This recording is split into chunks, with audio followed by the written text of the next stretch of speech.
तर थेट जाऊयात सध्या काँग्रेसची पत्रकार परिषद सुरू आहे मुंबईमध्ये। आदरणीय प्रदेश कांग्रेस कमेटी के अध्यक्ष नाना पटोले जी, मुंबई प्रदेश कांग्रेस कमेटी के अध्यक्ष वर्षा गायकवाड़ जी, हमारे कांग्रेस कार्यकारिणी समिति के मेंबर आरिफ नसीम खान जी, माइनॉरिटी के हमारे चेयरमैन वजाद मिश्रा जी, नाना गावंडे जी, साथियों, महा विकास आघाड़ी के सारे 288 सीट का नामांकन कल हुआ है।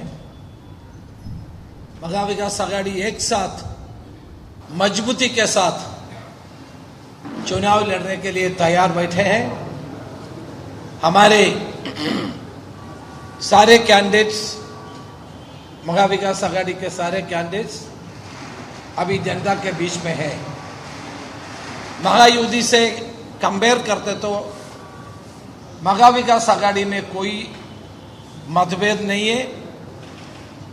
आपस में महायुति में भयंकर लड़ाई चल रहे हैं और बीजेपी के जो नेता शिंदे ग्रुप में छिन्न में लड़ रहे हैं और एनसीपी के नेता के कोटे में बीजेपी लड़ रहे हैं।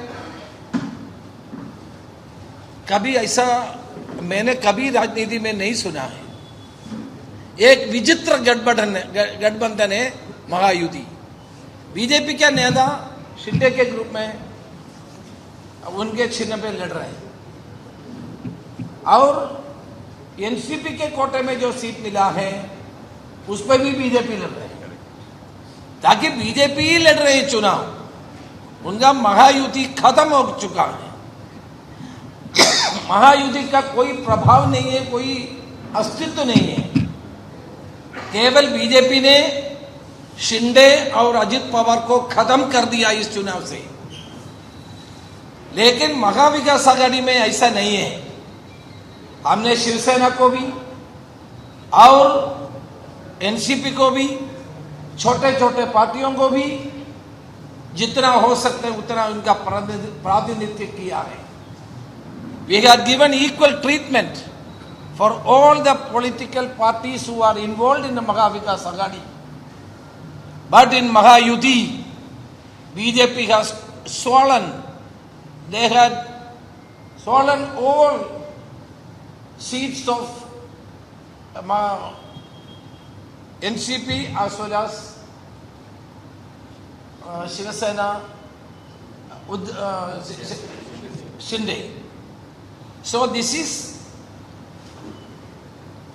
a clear message that BJP wanted to kill their alliance partners. Mahayuti में बीजेपी ऐसे होते तो 180 सीट में लड़ रहे हैं, 180-200 सीट में लड़ रहे हैं। वो एक कभी हम लोग जनता के बीच में ऐसा करना ठीक है, आप देख लीजिए। So there is lot of differences in Mahayuti, but महा विकास आघाड़ी एक साथ है। हमारे कोई मतभेद नहीं। कोई भी हमारे इस चुनाव में कोई बागी लड़े तो आज और कल से सारे बागी लोग विड्रॉ करने का व्यवस्था की है। हमने किसी को भी बी फॉर्म नहीं दिया है। जिसको कांग्रेस पार्टी हाईकमान ने अनाउंस किया है, केवल हमको ए फॉर्म बी फॉर्म दिया है। मेरा रिक्वेस्ट है कांग्रेस के सारे कार्यकर्ताओं को, हमारे जो हाला कमान जो लिस्ट पब्लिश किया है, जो उम्मीदवार हैं उनके लिए काम करना चाहिए। जो भी नामांकन पत्र उसके बिना दिया है उनको विड्रॉ करना चाहिए। नो फ्रेंडली फाइट इन महा विकास आघाड़ी। महा विकास आघाड़ी में फ्रेंडली फाइट नहीं होते हैं। हम लोग एक साथ काम करते हैं। कहाँ भी थोड़ा प्रॉब्लम है वो पीसीसी अध्यक्ष नाना गावंडे, सीएलपी लीडर नाना पटोले और सीएलपी लीडर बारह साहब तोराट, नेता विपक्षी दल विजय वडेट्टीवार और मुंबई के अध्यक्ष वर्षा गायकवाड़ और तमाम नेता लोग बैठ के उनके लिए सुलझाने का काम कर रहे हैं। समाजवादी पार्टी से हमारा चर्चा चल रहे हैं। हमने आरिफ नसीम खान को उसका रिस्पॉन्सिबिलिटी, हमारे CWC मेंबर वो समाजवादी पार्टी के नेताओं से संपर्क में है। 4 तारीख के पहले वो समस्या को हल करने के लिए हम लोग कोशिश कर रहे हैं। मैं आपको ये बात बताना चाहता हूँ, हमारे मकसद है महा विकास आघाड़ी का नया सरकार महाराष्ट्र में बनाना है। इसलिए हम लोग एक होकर काम कर रहे हैं। जनता ये चाहता है, लोकसभा के चुनाव में महाराष्ट्र के जनता ये स्पष्ट किया है कि ये शिंदे सरकार निगम्मा सरकार है। सरकार उन्होंने जितना करप्शन किया है उसके खिलाफ हमको आगे आना है, ये लोग तय किया है। आप लोग जानते, किसानों की सुसाइड, आत्महत्या सबसे ज्यादा महाराष्ट्र में हुआ। बेरोजगारी सबसे ज्यादा महाराष्ट्र में है। अंडर डेवलपमेंट सबसे ज्यादा महाराष्ट्र में हुआ है। ये शिंदे सरकार के द्वारा जो लूट हुआ है, महाराष्ट्र के एक्सचेकर का जो लूट हुआ है, इसको बदला लेने के लिए लोग तैयार हैं। उन्होंने लाडली बहन का योजना की, लेकिन उन्होंने अभी बंद है। कैसे बंद है? चुनाव आयोग के द्वारा बंद कर दिया है। इसलिए क्योंकि उनके पास पैसा नहीं है, उनके ट्रेजरी में पैसा नहीं है, इसलिए उन्होंने इलेक्शन कमीशन के द्वारा इसको बंद कर दिया है। हमारे महाराष्ट्र का महिलाओं को एक पैसा भी नहीं मिलेगा। ये सब छूट था, चुनाव के लिए था। और महायुति के नेता लोग चुनाव डिक्लेरेशन के पहले बहुत सारे डिसीजंस किया कैबिनेट में। एक भी डिसीजन इंप्लीमेंट नहीं हो सकते हैं, एक भी डिसीजन इंप्लीमेंट नहीं किया है। ये चुनाव के लिए है, लोगों को भड़काने का काम है, लोगों को समझ के आना। इसलिए मैं आपको आपके द्वारा महाराष्ट्र के जनता से ये अपील करता हूं, महा विकास आघाड़ी डिसिप्लिन के साथ चुनाव लड़ रहे हैं। जनता की आकांक्षा और प्रतीक्षाओं को, सपनों को साकार करने के लिए हमको वोट देना चाहिए और हमको आशीर्वाद देना चाहिए। मैं अभी ये अपने को ये करना है। मैं अभी एक नाना भाऊ सांगा।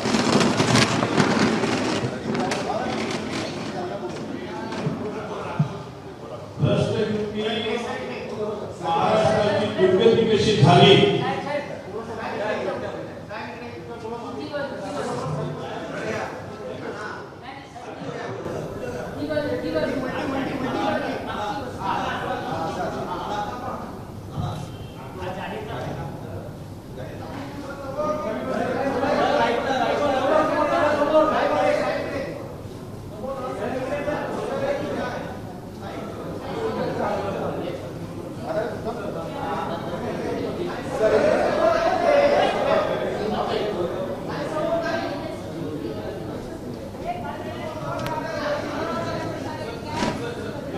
व्हिडिओ जो आहे तो आपण थोडा कृपा करून बघावा।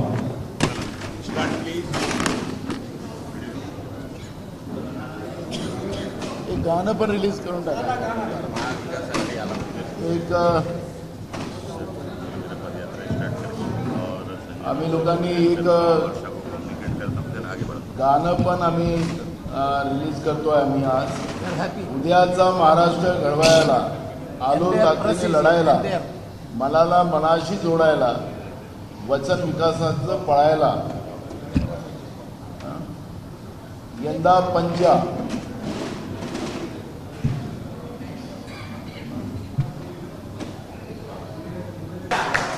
फक्त। सर्वप्रथम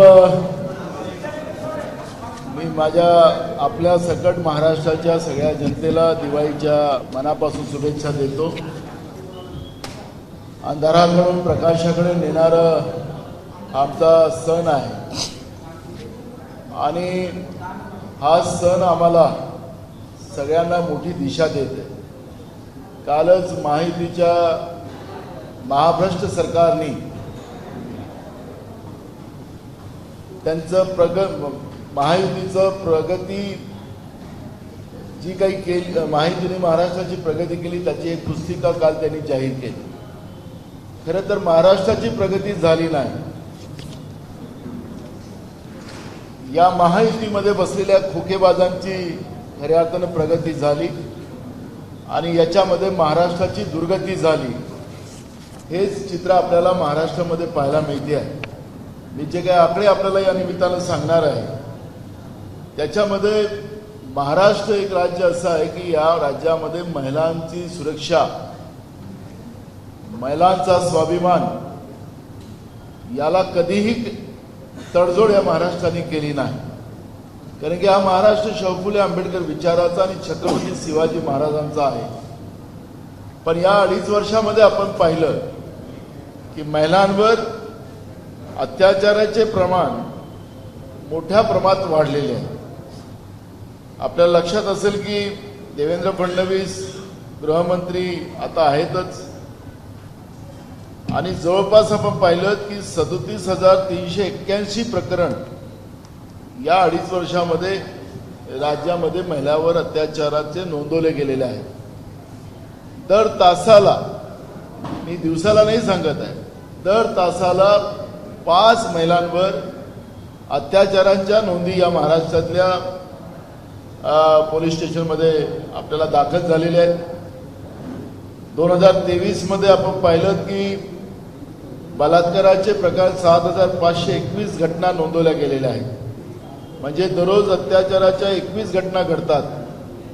महाराष्ट्रात दरवर्षी 64,000 महिला आणि मुली बेपत्ता होतात.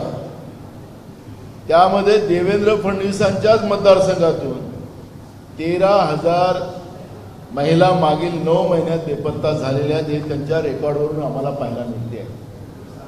यांनी काल प्रगती दाखवली.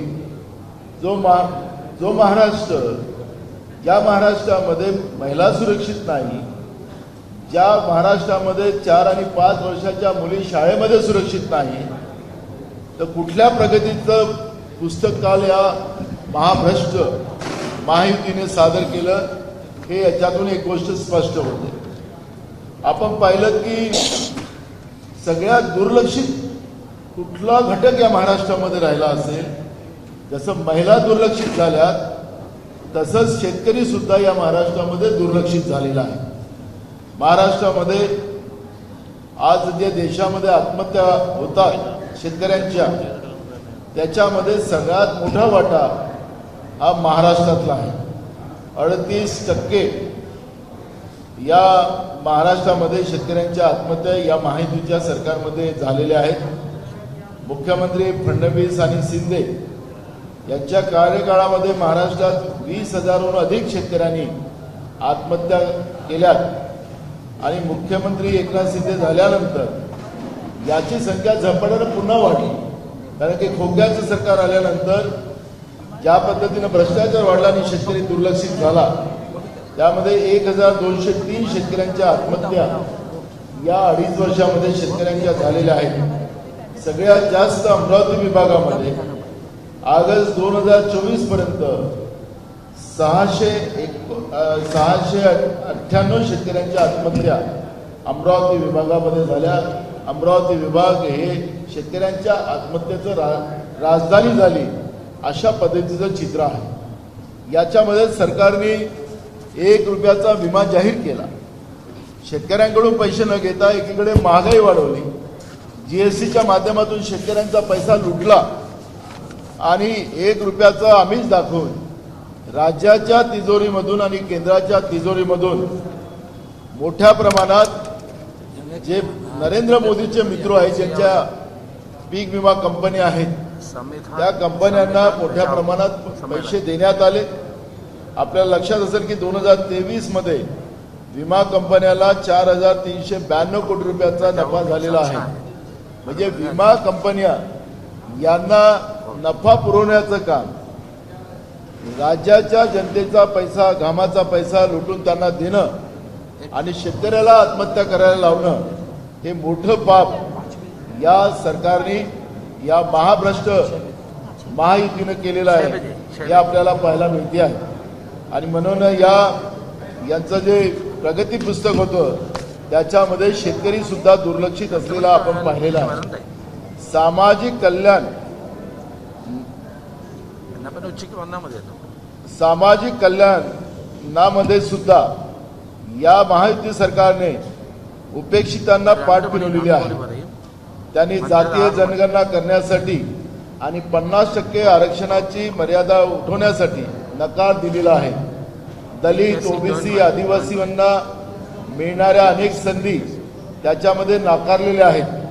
एकनाथ शिंदे मुख्यमंत्री असताना महाराष्ट्रामध्ये दलिताविरोधात रोज सरासरी 8 गुन्हे घडतात आहेत.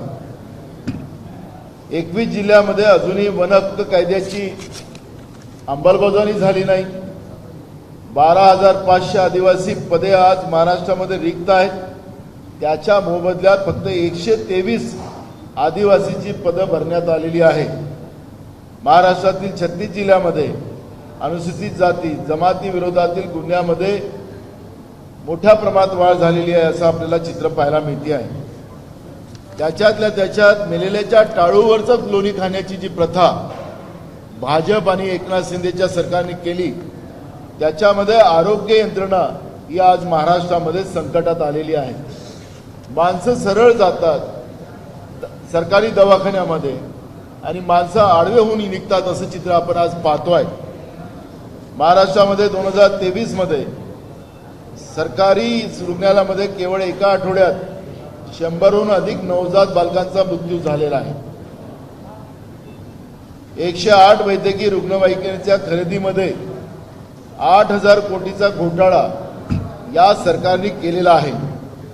कॉन्ट्रॅक्ट ज्या पद्धतीनं दिलेला आहे त्या कॉन्ट्रॅक्टमध्येच खऱ्या अर्थाने या सरकारची कमिशनखोराची नियत आपल्याला पाहायला मिळते. आणि त्या दृष्टिकोनातून म्हणजे ज्या गरीब लोकांना आरोग्य सुविधा पोहोचवणं ही सरकारची जबाबदारी आहे. मध्यमवर्गीयांना आरोग्य सुविधा पोहोचवण्याची सरकारची जबाबदारी आहे. पण रुग्णवाहिका कमिशनमुळे खरेदी घेतल्या नाही, त्याला उशीर झाला आणि त्याच्यामुळे गावामध्ये ज्या काही रुग्णवाहिका पाहिजेत त्या उपलब्ध झाल्या नाही. त्याच्यामुळे अनेकांचे जीव त्यामध्ये गेलेली आहेत. आणि म्हणून हे मेलेल्याच्या टाळूवरचं लोणी खाण्यामध्येही सुद्धा आणि त्याचं कमिशन खाण्यामध्ये सुद्धा हे सरकार मागं पडलेलं नाही असं आपण पाहतोय. आरोग्य विभागामध्ये जी पदं खाली आहेत ती 20,402 पदं आजही रिक्त आहेत. 1 लाख लोकांसाठी केवळ 80 डॉक्टर आहेत. म्हणजे ज्या पद्धतीनं जो महाराष्ट्र सामाजिक व्यवस्थेचं आणि न्यायाचं राज्य म्हटलं जात होतं त्या राज्यामध्ये आरोग्य व्यवस्थाचं ज्या पद्धतीने या लोकांनी 3-13 वाजवले हे आपल्याला पाहायला मिळते आहे. त्याचप्रमाणे शिक्षणामध्ये सुद्धा यांनी एक मोठं संकट निर्माण करून ठेवलेलं आहे. गरिबांच्या मध्यमवर्गीयांच्या मुलामुलींचा एक प्रकारचा विश्वासघात या सरकारने केलेला आहे. महायुतीचं एक राज्य एक गणवेश धोरण पूर्णपणे अपयशी ठरलेलं आहे. 44 लाख विद्यार्थ्यांना अजूनही नवीन गणवेश मिळालेले नाही. अजूनही शाळेमध्ये पुस्तकं मिळालेलं नाहीत. त्यामुळे सर्वसामान्यांच्या मुलांना मुलींना शिक्षण मिळू नये अशा पद्धतीची एक व्यवस्था या भ्रष्ट महायुतीच्या सरकारने निर्माण करून ठेवली.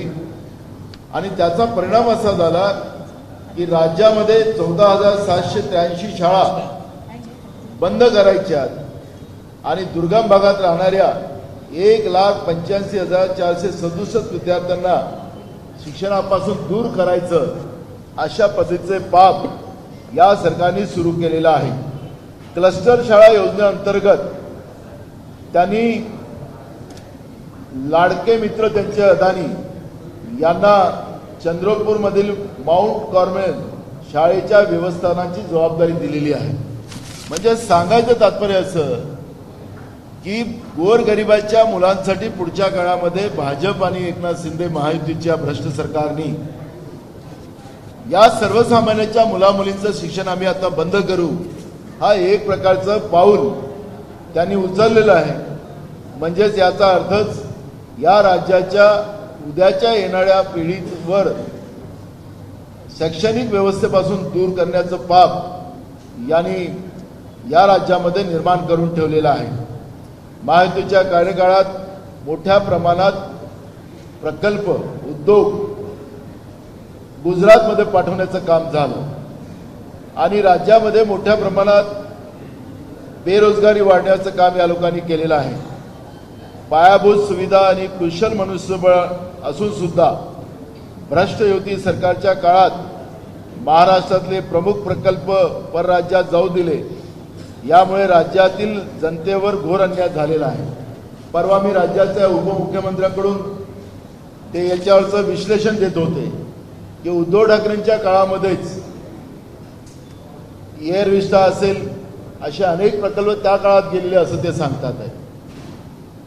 त्यांनी सही करून ठेवली होती म्हणून ते आम्हाला थांबवता आले नाही. 2 इंजिनचं सरकार हे सांगतात.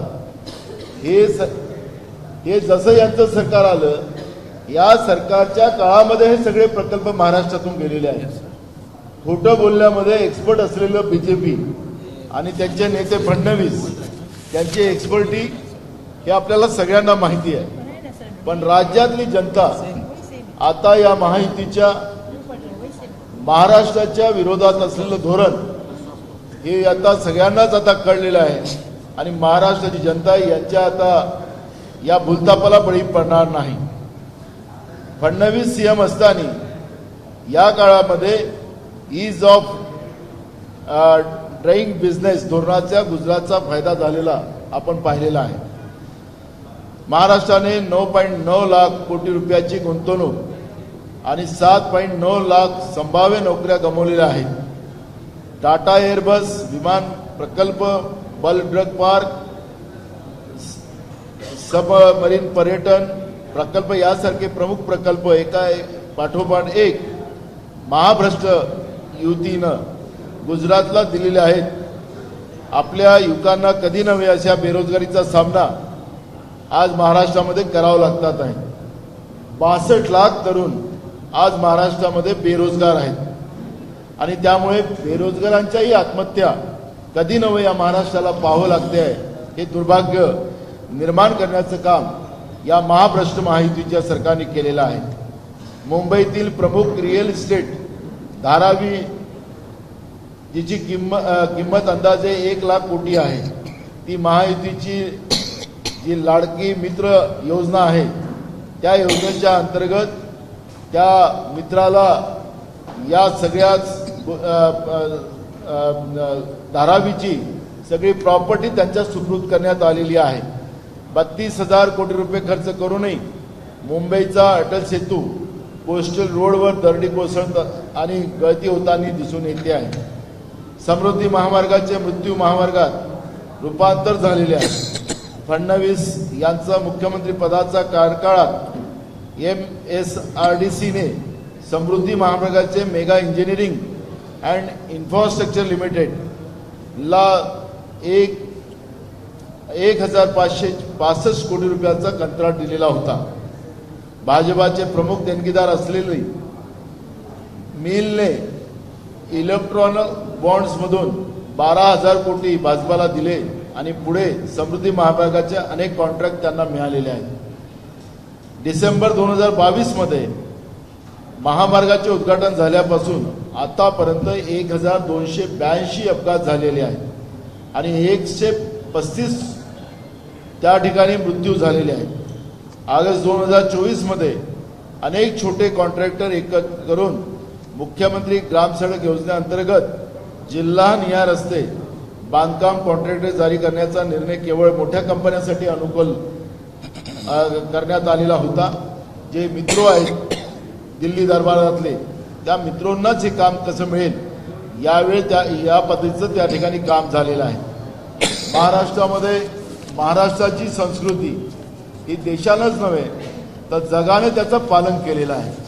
पण या लोकांच्या भ्रष्टाचारी व्यवस्थेमध्ये डिसेंबर 2023 मध्ये पंतप्रधान मोदी यांनी मालवण येथील छत्रपती शिवाजी महाराजांचे पुतळ्याचे उद्घाटन केले आणि केवळ 8 महिन्यातच महाराष्ट्राचा अभिमानासह 35 फूट उंचीचे स्मारक त्या ठिकाणी कोसळवले. त्याच्या मागे फक्त भ्रष्टाचारच हा त्यामधला एक आपल्याला महत्वाचा मुद्दा पाहायला मिळतो आहे. महायुती आपल्या महापुरुषाचा अपमान करत आहे. अरबी समुद्रात शिवस्मारक उभारण्यात ते अपयशी ठरलेले आहे. याशिवाय नाशिकमधील महात्मा ज्योतिबा फुले, सावित्रीबाई फुले यांच्या नव्याने अनावरण केलेल्या पुतळ्याचे खाली असलेल्या शिलालेखात शूद्र हा शब्द त्या ठिकाणी वगळण्यात आलेला आहे. सांगायचं तात्पर्य असं की जी काल प्रगती पुस्तकं यांनी दाखवली त्या प्रगती पुस्तकामध्ये महाराष्ट्राचं प्रगती झाली नाही, महाराष्ट्राची अवगती करण्याचं आणि महायुतीमध्ये बसलेल्या भ्रष्ट खोकेबाजांनी महाराष्ट्राला लुटण्याशिवाय दुसरं काहीच केलं नाही. त्याचे अनेक उदाहरणं आपल्याला या ठिकाणी दिलेत. महाराष्ट्रामधले जे केलेले प्रकल्प आहेत, वेदांत फॉस्कॉन प्रकल्प, टाटा एअरबस एअरक्राफ्ट प्रकल्प, बल्क ड्रग प्रकल्प, सबमरीन पर्यटन प्रकल्प, आंतरराष्ट्रीय वित्तीय सेवा केंद्र, डायमंड कोर्स, सेमीकंडक्टर प्रकल्प, आयफोन उत्पादन प्रकल्प, जवळपास 9.9 लाख कोटी रुपयाचं या लोकांनी महाराष्ट्रातले प्रकल्प गुजरातमध्ये पाठवण्याचं काम केलं आणि जवळपास 10 लाख तरुणांना बेरोजगारीच्या खाईत ओतण्याचं काम या महाभ्रष्ट महायुती सरकारने केलेलं आहे. कुठल्या नाकानी या लोकांनी काल या महाराष्ट्राची प्रगती झाली असं सांगितलं हेच कळायला कारण नाही. आणि म्हणून आज आम्ही आपल्या माध्यमाच्या माध्यमातून महाराष्ट्राच्या जनतेला जागरूक करण्याचं काम करण्यासाठी आम्ही तुमच्या पुढे आलेलो आहोत. आपण प्रश्न विचारू शकता. आणि दुसरं, आपल्याला आमचे नेते राहुल गांधीजी आणि आमचे राष्ट्रीय अध्यक्ष मल्लिकार्जुन खरगे साहेब नागपूरला 6 तारखेला सकाळी संविधान बचाव एक संमेलन ते करणार आहेत 1 वाजता आणि संध्याकाळी आमचं ज्या गॅरंटीज आहेत महाविकास आघाडीच्या ते जाहीर करण्यासाठी PKC मध्ये 6 वाजता त्यामध्ये महाविकास आघाडीचे सगळे प्रमुख नेते उपस्थित राहतील आणि त्या ठिकाणी आदरणीय शरद पवार साहेब, आदरणीय उद्धव साहेब हे पण त्या जी गॅरंटी आम्ही जाहीर करणार आहोत त्याच्यामध्ये ते राहतील. एक मोठं संमेलन PKC मध्ये 6 तारखेला संध्याकाळी 6 वाजता त्या ठिकाणी घेतलं जाणार आहे. प्रश्न विचारू शकता.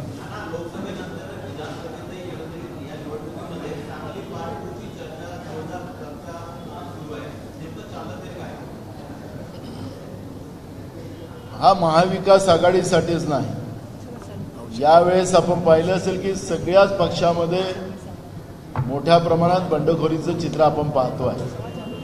आदरणीय आमचे प्रभारी चन्नीतला साहेबांनी सांगितलं की आम्ही सगळ्यांना समजूत घालून आम्ही सगळे विड्रॉल करू, मैत्रीपूर्ण लढत कुठेही होणार नाही अशा पद्धतीची भूमिका मांडली. आत्ताच गुलाबाचे आमचे उमेदवार म्हणजे ज्यांनी त्या ठिकाणी फॉर्म भरलेला होता ॲडव्होकेट रवी जाधव, ते आताच येऊन इथं गेलेत आणि त्यांनी सांगितलं की मी पक्षाबरोबर राहणार आणि मी विड्रॉल करतो आहे. तर आदरणीय प्रभारी रमेश चन्नीतला साहेबांनी तो प्रयत्न सुरू केलेला आहे, आम्ही पण केलेला आहे आणि आमचे अलायन्ससुद्धा अलायन्समध्ये सुद्धा त्यांच्या वतीने ते काम चालू आहे. आमचा प्रयत्न आहे की कुठंही बंडखोरी होता कामा नये, एकजुटीनं महाविकास आघाडी म्हणून आम्ही महाराष्ट्राच्या जनतेच्या समोर जाण्याचा आमचा प्रयत्न आहे. एक मिनिट मुंबई प्रदेश काँग्रेस कमिटी के अध्यक्ष 2 शब्द आपसे हमने सर्वप्रथम मी सगळ्यांना जे आहे ते दिवाळीच्या खूप साऱ्या शुभेच्छा देते की दिवाळी तुम्हाला सुखाची, समृद्धीची, गडगडाटीची जावो ही सर्वप्रथम माझी सगळ्यांना शुभेच्छा. काल एक रिपोर्ट जो आहे तो महायुतीच्या माध्यमातून सादर करण्यात आला. आता प्रगती म्हणायची की त्याला अधोगती म्हणायचं हे नाव तुम्ही ठरवलं पाहिजे, कारण आज राष्ट्रयुती सरकारने महाराष्ट्राची जी दुर्गती केलेली आहे तो रिपोर्ट आज आम्ही सादर केलेला आहे. सगळ्यात महत्त्वाची गोष्ट आपण जर सगळ्याच क्षेत्रामध्ये बघितलं तर महायुतीचे जे काम झालेलं आहे ते मोठ्या प्रमाणामध्ये भ्रष्टाचाराचं काम झालेलं आहे.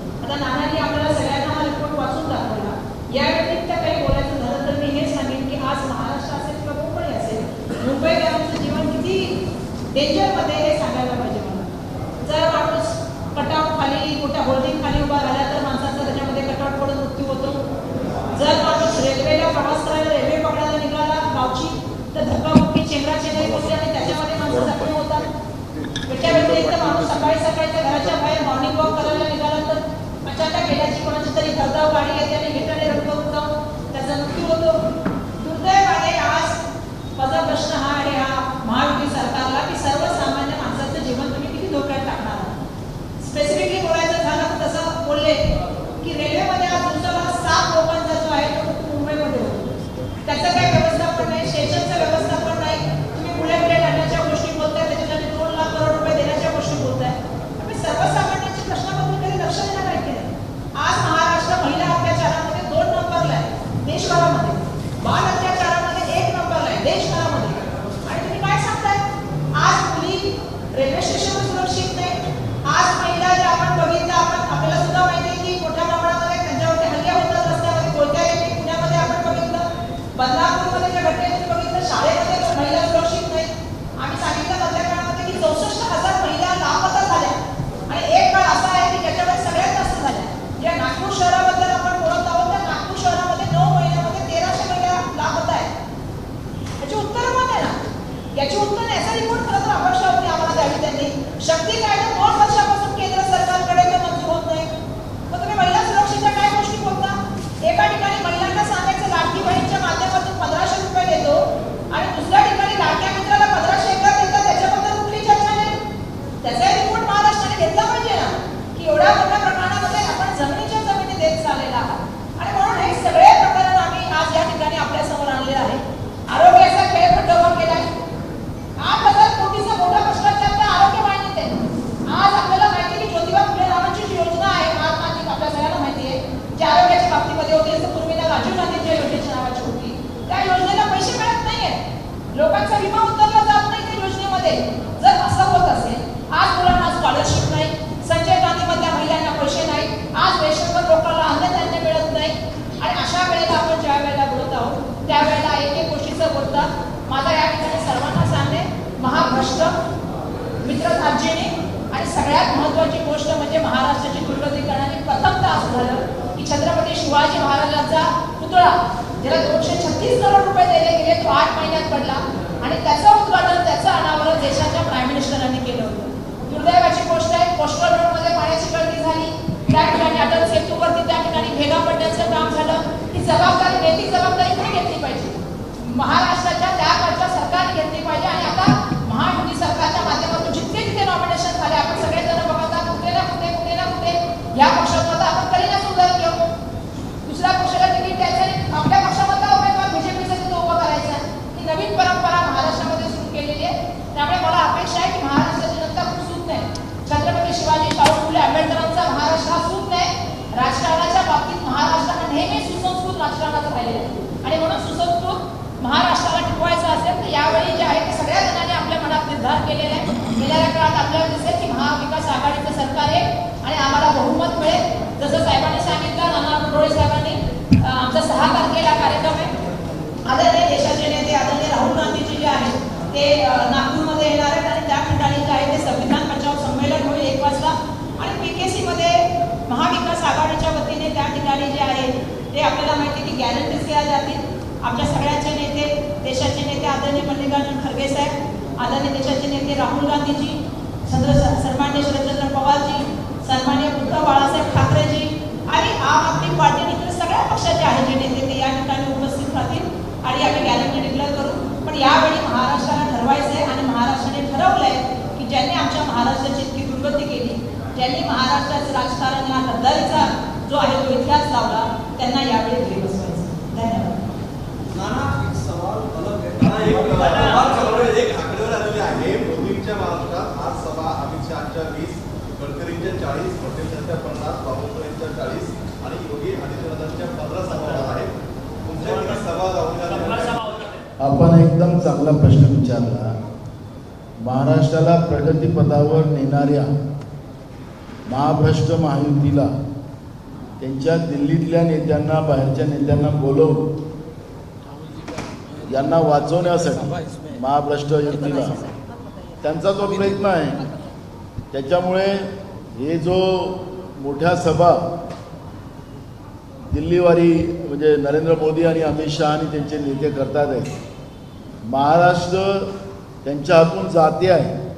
महाराष्ट्राच्या जनतेला आता परिवर्तन पाहिजे आहे आणि त्याच्यामुळे अमित शहा असतील की मोदी असतील यांना त्यांचं ATM आता आमच्या हातून जाते आहे आणि हा ATM कसं वाचवता येईल, महाराष्ट्र त्यांचं ATM आहे, हे कसं वाचवता येईल त्यासाठी त्यांचा अयशस्वी एक प्रयत्न आहे. त्याच्यामुळे त्यांच्या सभा वाढतील पण मोठ्या कमी नाही होणार.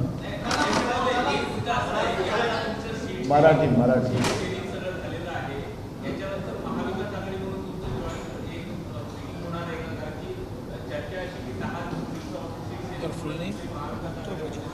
झालं, आता फॉर्म भरून झाले ते झालं. आता आमचं टार्गेट आहे महाराष्ट्र वाचवणं आणि त्याच्यामुळे महाभ्रष्ट महायुतीला सत्तेतून बाहेर काढणं हा काँग्रेसचा उद्देश आहे. त्या पद्धतीनं आम्ही कामाला लागलेलो आहोत.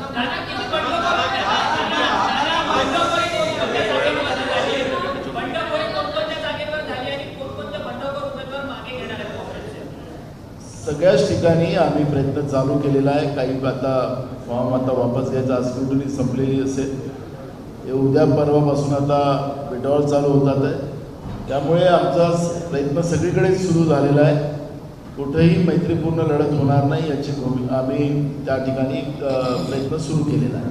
काल महायुतीचे काही मोर्चे आहेत ते हेलिकॉप्टर चौकून बाहेर आले, मात्र काही अडचणी यावर महायुतीतील मंत्री छगन भुजबळ यांनी चर्चा केली आहे. छगन भुजबळ स्वतः म्हणतात की शिंदेच्या शिवसेनेने हेलिकॉप्टरने एपिकॉप पाठवले. कसं म्हणतात? मी सुरुवातीपासूनच सांगत होतो की महायुतीमध्ये महाभारत सुरू आहे. त्या महाभारताची सुरुवात आता सुरू झालेली आहे, फक्त आता फॉर्म भरण्यापासून. म्हणजे त्यांच्या जे सीट शेअरिंग झालं त्या सीट शेअरिंगमध्ये कुठं गडबड झाली आणि मग हेलिकॉप्टरने तातडीने EV फॉर्म पाठवण्याच्या व्यवस्था एकनाथ शिंदेनी केलेल्या आहेत. म्हणजे त्यांचं कालपर्यंत आपल्या माध्यमाच्या माध्यमातूनही दाखवलं जात होतं की महायुतीमध्ये बरोबर चाललेलं आहे सीट शेअरिंग. ते चालू होतं नव्हतंच, पडद्याच्या मागं वेगळ्या खेळी चालू होत्या आणि त्याचा काल परिणाम आपण पाहिलेले आहे. वेळेवर त्या लोकांनी काय काय कसरत केली आणि कसं एकमेकाच्या विरोधात फॉर्म भरले ते आपल्याला पाहायला मिळते आहे. आमच्या इथं कुठंही हेलिकॉप्टरने एपी फॉर्म पाठवावा लागलेला नाही. आमची जे ठरलेलं होतं त्याप्रमाणे केलं आहे. 1-2 जागी झाले ते आम्ही तातडीनं दुरुस्त करू. दो सवाल है फ्रेंडली फाइट की बात की जा रही है. ऐसी कितनी सीटें हैं महायुति में जहां पर घटक दल एक दूसरे के सामने खड़े हैं, क्योंकि क्या उन सीटों को लेकर कोई विवाद है? दूसरा महाविकास आघाड़ी में क्योंकि कई जगहों पर कांग्रेस यूनिटी को अपने सामने है, बीजेपी ने खा लिया ना. ऐसी कितनी सीटें? अभी महाविकास आघाड़ी में कोई भी सीटों में डिस्प्यूट नहीं है. हमारा डिस्प्यूट खत्म हो गया है. जहाँ पर ज़्यादा फॉर्म आए वो सबको निकालने का काम हमने शुरू कर दिया है. अभी कोई जगह में हमारा कोई डिस्प्यूट नहीं है.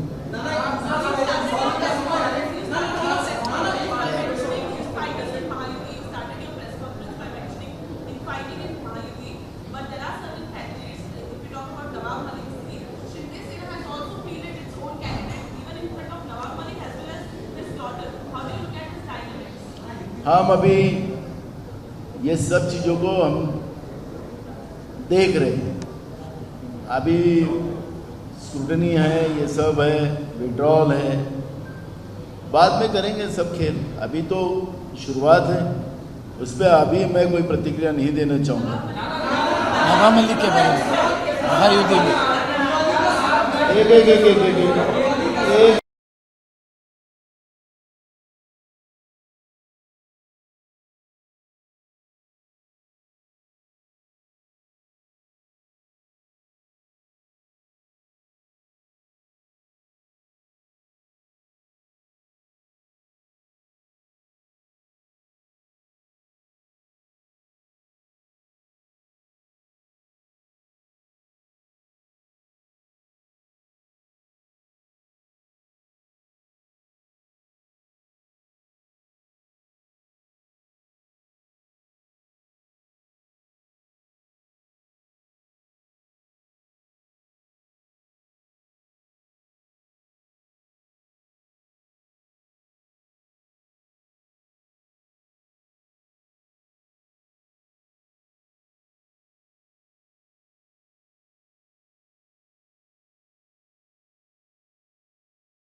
एबीपी माझा, उघडा डोळे बघा नीट.